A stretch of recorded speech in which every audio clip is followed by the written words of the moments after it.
Hi everyone, in front of me I've got OPPO Reno 8 and let me share with you how to update apps on this device. So first of all, make sure that you've got the internet connection, and I highly recommend to use the Wi-Fi instead of mobile data, because thanks to this you can be sure that you will not be charged for downloading something.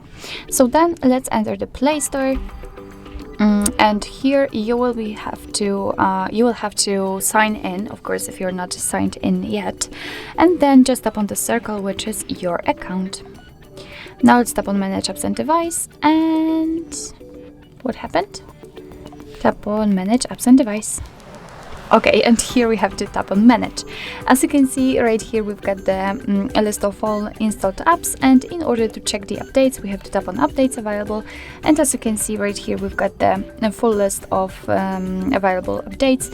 Basically, you can mark all of them and update all of them. If not, you can mark particular ones. So let me update the TikTok, for example, and the phone by Google. Now, all you have to do is to simply tap on this update icon. As you can see, the updates will be downloaded, and after that they will be successfully installed and automatically updated. So actually this is it. This is how to update apps in your OPPO Reno 8.